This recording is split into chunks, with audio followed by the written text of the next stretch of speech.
Hello, and welcome to this lecture looking at parental engagement and family learning, looking at some of the policies, some of the practice, and some of the research around this topic.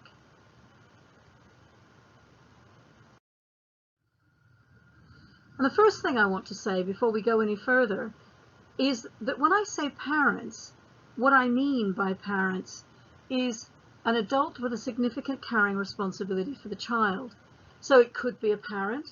Increasingly in our society, it's grandparents, it could be another family member, it could be someone else that is looking after the child for whatever reason, it could be a foster parent, an adoptive parent. So I can't say that every time, but please hear that when I say parents. Is an adult with a significant caring responsibility for the child. And why should we care about parental engagement with children's learning? Well, the main reason is that this is an issue of social justice. The school system that we have in the moment is inequitous. Children do differently well depending on their backgrounds, not necessarily depending on how hard they work or how much work they put in, but instead on their social economic status, what's called SES in the literature. And the illustration there, the first two images, talk about the difference between equality and equity. In the first image, everybody benefits from the same support, so everybody gets the same size box. And as someone who has spent her life not being able to reach things in supermarkets because I'm too short, I understand the problems with that image. No matter how big a box everybody gets, the same size box is not going to work for everybody. In the same way that the same support won't work for every student. In the second image, moved on from equality to equity, which is not about giving everybody the same thing, but it's about giving everybody what they need to succeed. So everyone's being treated equitably, if not equally. And that is pretty much where our school system is at the moment, or at least it's where it's trying to be. But at the moment, we assume that all children come into schools and settings with the same amount and the same types of social and cultural capital. And what I mean by social and cultural capital are the things that you benefit from because of the people that you know. So they're the networks that you have, the access you have to things like books, digital devices. All of these things are part of your social and cultural capital. And children come into schools with very different amounts of those, very different levels of those, and that difference continues throughout school, and it does appear to make a very definite impact on the achievement of young people.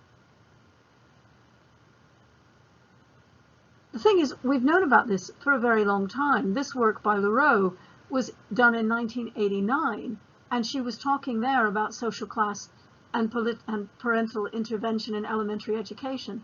We've known about it even before her work. So the question then becomes, why haven't we figured out what to do about it? And I'll come back to that. So a question I'd ask you to think about before I reveal the results. How many children do you think in the UK live in poverty? In other words, live below the line of income in their families that is thought to be necessary for children to actually do well and to succeed and to be safe and secure? Do you have an idea in mind? Well, the reality is at least 4 million. Almost a third of the children in the UK live in poverty. So that means in a class of 30 in a school, 10 children may not have enough to eat, may not have stable accommodation, may not have warm clothes, may not have the wherewithal that they need to succeed in school, may not have the social, cultural, and material capital that all of their friends have. That is a really big issue, and it's something we need to address. And we know that growing up in poverty has a lot of effects and impacts on young people. Children growing up in poverty are 6 times as likely as their mates to leave school without qualifications. And you can imagine the impact and the ongoing impact that has when applying for jobs. One of the first things that's asked is, what are your qualifications? Children growing up in poverty and facing all of the issues that poverty brings are more likely to leave school early. And according to the older research, they're likely to have lower aspirations. I've put that in a circle because although people still say this and you still hear it, and you often see this in policy documents, it's not true. And newer research, like the research from Professor Traynor there that I've mentioned, that document is easy to find online. The title is, "Can we put the myth of the poverty of aspirations to bed now?" And what her research found, and other research has found, is that it's not that parents in poverty lack aspirations for their children, but what they lack is the scaffolding. So they want their children to do well, they want their children to succeed, they want their children to get good jobs, go to good universities, but they don't know how to make that happen. It's not the aspirations, it's the scaffolding of those aspirations that are missing. And we know that there's a link between educational underachievement and poverty and all of the risks that it brings. So one of the best levers we have to alleviate poverty in future generations is actually to increase educational attainment of all of our young people, not just those who are growing up in stable middle-class homes. Will parental engagement in learning solve child poverty? No, absolutely not. Can parental engagement in children's learning help children achieve better and lead to a more equitable society? I think the answer on the basis of 25 years of research is very definitely yes. It isn't a simple cure, it isn't an easy cure, and it isn't one that will work on its own. It needs to be part of a systemic issue that we'll talk about as we go on. But it is an important issue, and it's one we need to pay more attention to. So the question then becomes, why am I interested in parental engagement? And I should note now that I've been researching parental engagement for the last 15 years or so. And I do that because of some of the information that's on this slide now. We've talked about an achievement gap between children from different backgrounds. But the thing is, if children are in the same classroom, the chances are they're receiving the same teaching. They're hearing the same things from their teachers. They're not differentiated on the grounds of background. But the research shows that about 80% of that difference in how well children from different backgrounds do at school is dependent on what happens at home. And if, like me, you can deal with charts better than you can deal with numbers, that's what it looks like if you put it in a pie chart. The next thing I want to say, which is really important, is that I am not blaming parents. There's a very current discourse at the moment about blaming parents and saying parents are to blame for this, but I'm hoping you'll be able to see as we go through that it's not about blaming parents. The solution isn't to blame parents, the solution is to support parents. The other problem that we have in talking about parental engagement is that very often when I'm talking about parental engagement, or when other researchers are talking about parental engagement, we're talking to school staff. And that's important. We have to talk to school staff.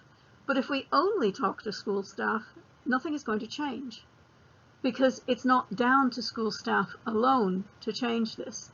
This has to be a partnership between school staff, between the parent body, and the young people themselves. So why do I think that parental engagement is the way forward? Well, it's an idea based on research. Professor Stephen Garrard and his team at York at the time looked at a lot of ways of supporting learning, particularly for some of our most vulnerable young people. And what they found when they looked was that parental involvement in children's learning was the only area they reviewed that they thought had enough evidence to go forward, and they thought was the only area that had enough evidence to be worth funding and to be worth, if you like, putting our eggs in that particular basket. If we want to support all of our young people, then we really need to be supporting their parents as well as the children's learning. And there's a really important point that's often missed in all of these discussions. School staff, policymakers often talk about parents as though they were kind of in receipt of education, as though education and schooling was something that happened and parents We're customers. But in reality, parents are an integral part of the supply side of education, and they have been an integral part of the supply side of learning since the very first day that their children were born. If you talk to a parent, ask them what the first thing they said to their child was. It could have been hello, they could have introduced themselves, they could have said a religious phrase, but the point is, from that very first interaction, the children were learning from their parents. Parents have been parts of children's learning since the very first day. They're not just on the demand side, they're on the supply side. And if we actually want to support children's learning and young people's learning all around, then really we need to support everyone who's involved in that learning, including the parents. Kathy Silva and her team looked at the impact of early learning on young children, and what they were actually looking at was whether or not organized learning activities for young children had an impact as they went through school, and what they found was yes, they did. But what's really important is something else they found as they were looking at the experiences of young children. And at this point they were looking at children who were rising 4, so we're still talking about very young children. And from the report, it says for all children, the quality of the home learning environment is more important for intellectual and social development than parental occupation, parental education, or parental income. And they go on to state what parents do is more important than who parents are. And I find that a very, very comforting message. And I also find it an incredibly powerful message, because when you go back to some of those early slides, with a third of our children being raised in families that are facing poverty, that doesn't mean that those parents can't help support their children. It doesn't mean that those children are on to a losing wicket whether they try or not. We can support all of our parents to support all of our young people. So back when we very first started looking into this, we had a program of research where we asked 3 different groups of people the value of parental engagement. And we asked school staff, we asked parents, and we asked secondary students, because we felt it was really important that we got students' voice in all of this, because they're often a missing voice. And what we found was startling, and it was stark. And what we found was that there were 3 different levels going on. And the first was from school staff. And when we asked them the value of parental engagement, this is what they told us. They said what was really important was that parents came into school, that they helped with reading in class, that they went on trips, and that they came to parents' evening. And over again in my work with schools, I've had school staff tell me, oh, we've got really good parental engagement. We get 98% of our parents coming to parents' evenings. The problem is that the research is really clear that those things are good things, but they're very bad places to stop.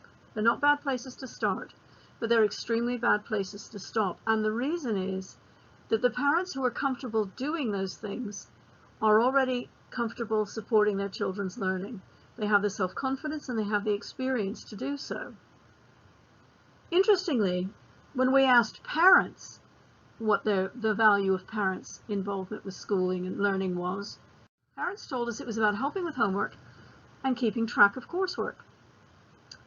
And when I was doing this, I had teenagers of my own, and that made sense to me, because that's what I was told all along. Every time I would ask a school, what can I do to help?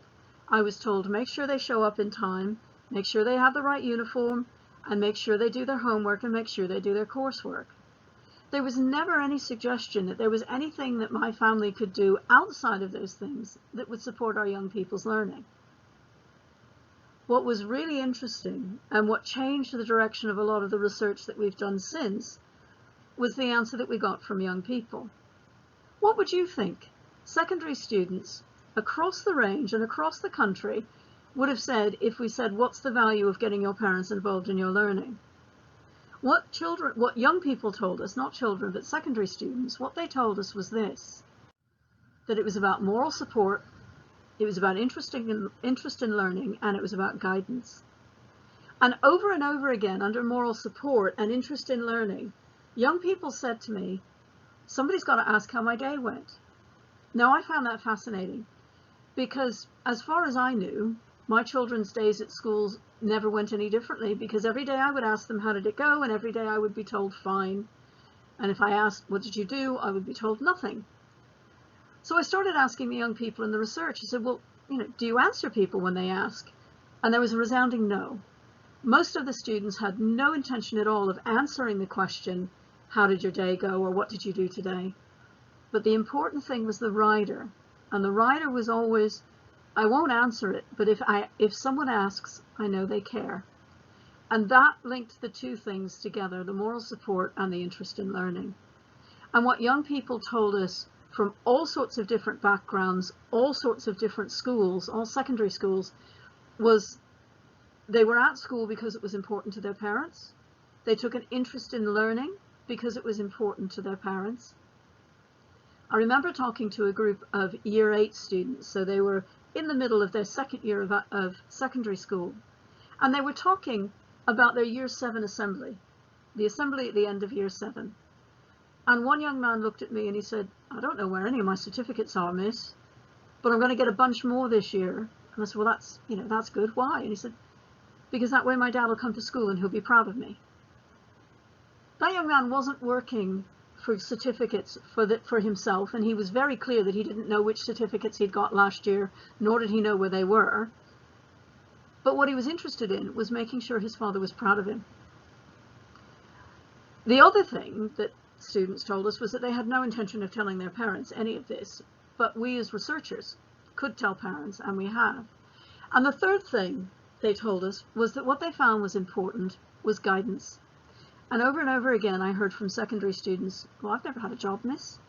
How do I know what I should be taking? How do I know what options I should choose? How do I know where I should think about going to university, or even if I should think about going to university? I need my parents' advice. And what we found with those three things was that there were very different views of parents and very different views of parental engagement.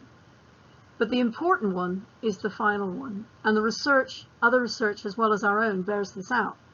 What makes a difference to young people's learning and young people's achievement is their parents' engagement with their learning, not their parents' involvement with their schooling, and not the parental involvement with schools. It's not about getting parents into schools, it's about helping parents know how to support learning outside of school. So the problem then becomes, or the question then becomes, how can we support all of our children? And I think the issue is much wider than individual schools. I think we've got a systemic problem. And some of the problems are systemic, and they deal with the barriers that parents face to engagement. And remember here, I'm talking about barriers to engagement with learning, not barriers to engagement with schools. But the very first two are linked, and their parents' experience of education and parents' self-efficacy, which means their self-belief, their belief in whether or not they can help their young people. And if parents have had a very bad experience of education, if parents feel that they can't help their young people, and indeed if they've been told by the school that they can't help, well, why would they try? Yet the most important thing that parents can do is show an interest to young people. So those two things need to be tackled, and they need to be tackled sensitively, carefully, and supportively. Some of the other barriers are practical issues. If parents can't access the things they need to support their children, if they don't know how to support their children, or if they don't have time to support their children because parents are incredibly busy, and particularly parents facing financial challenges may be working more than one job, they may be working precarious jobs, they may be working overtime, they may be working at unsocial hours, which means they're also facing issues with childcare. And if they have more than one child and they're trying to support the learning of more than one child, all of these things can factor in to being barriers to engaging with learning.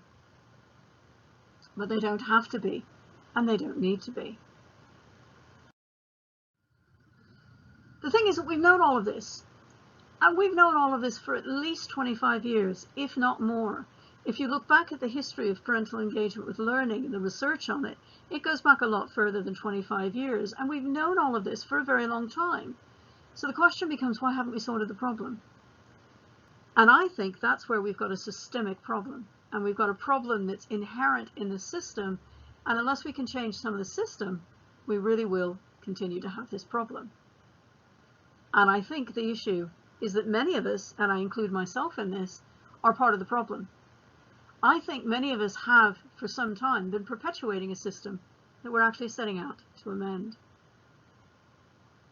And the rest of this becomes quite challenging, I think. The answer is yes. I think we could be part of the problem. I think some of my earlier work has been part of the problem, and I think we all need to own up to where we sit and where we stand. And one of the reasons has been known as the culture of poverty discourse. And that briefly means the way we think about poverty, the way we think about people in poverty.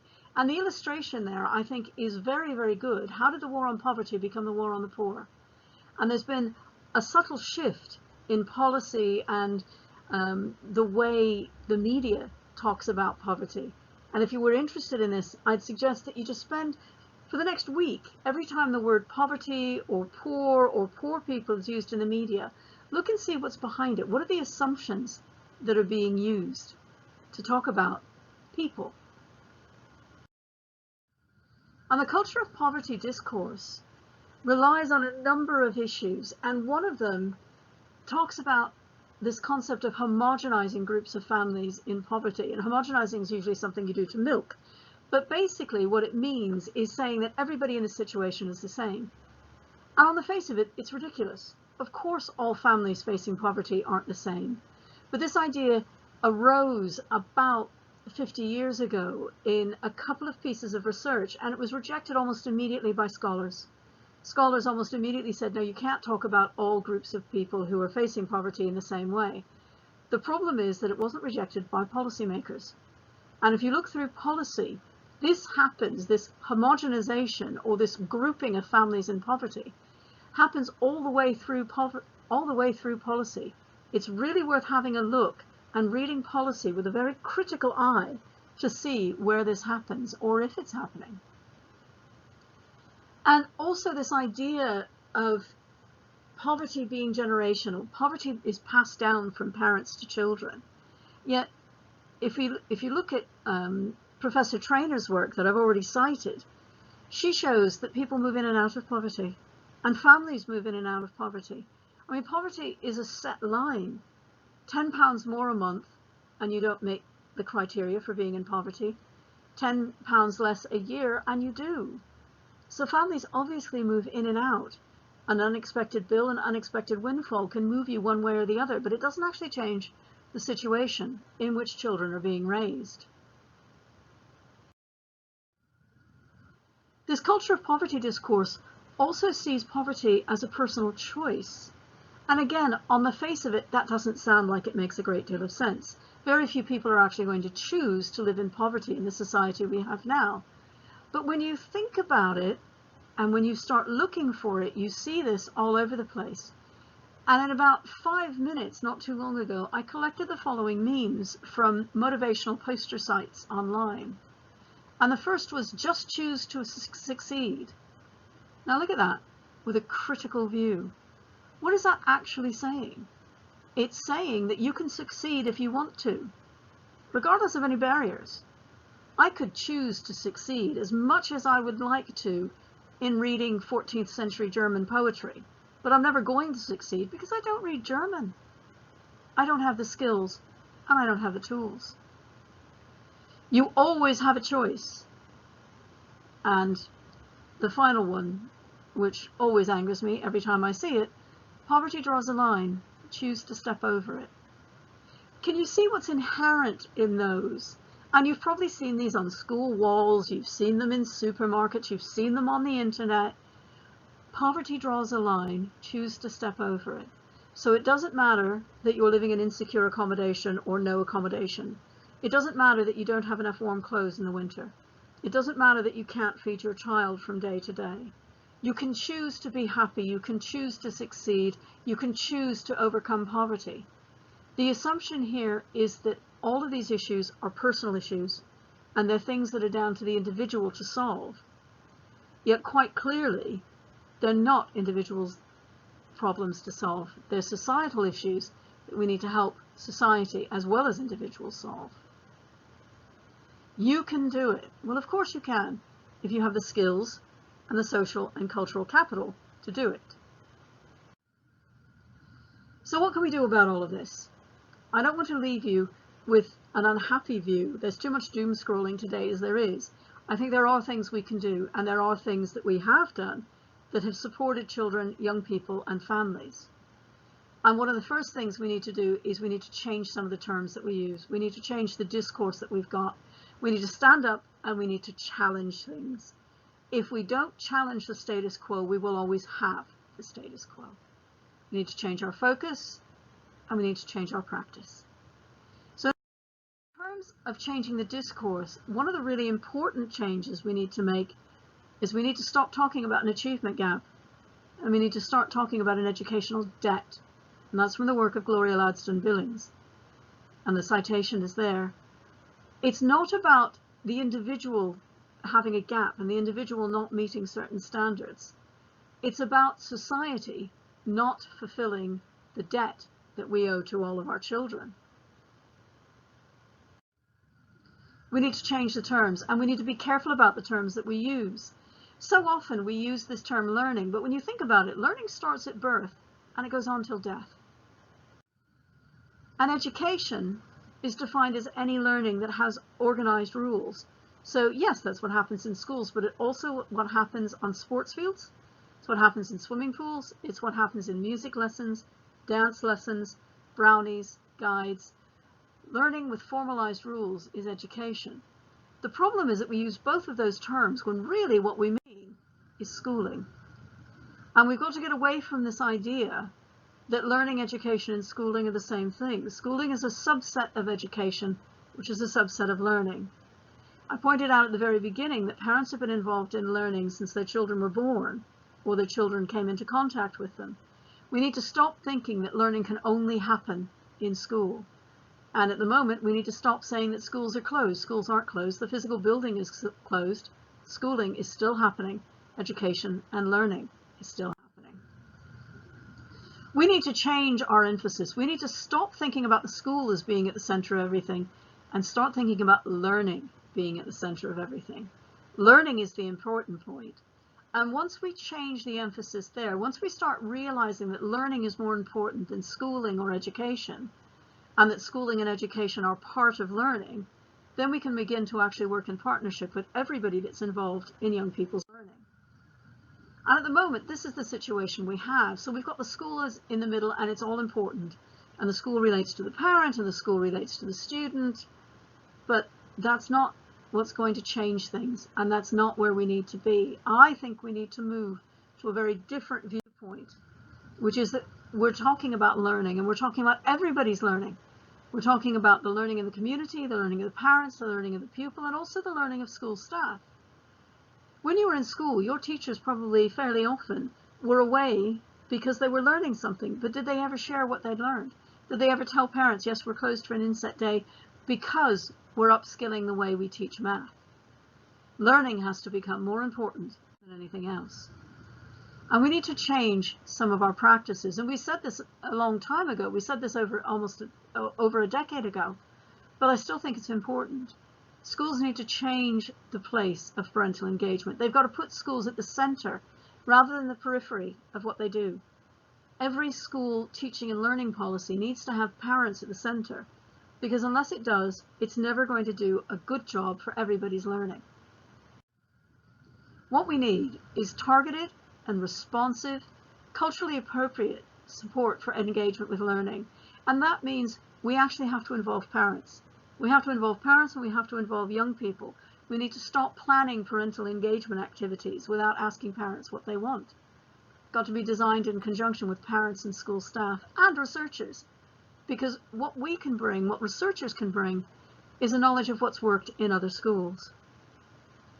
And we need to work together with partners, partnership with families, and we need to evaluate everything effectively so that it becomes a virtuous circle, and we know what to do, how to do it for particular groups of parents. And this is the third image. So in the first image, We have equality. In the second, we have equity. But what I'm aiming for, and what those of us who are trying to work around parental engagement are working for, is the third. And the third image is liberation. It's no longer about giving people what they need to overcome a barrier. It's about getting rid of the systemic barrier in the first place, and a level playing field, and social and cultural capital for everyone, and a school system that acknowledges the social and cultural capital that all of our children have. Because the final product that we really want is young people and families who are able, ready, and willing to learn. Thank you.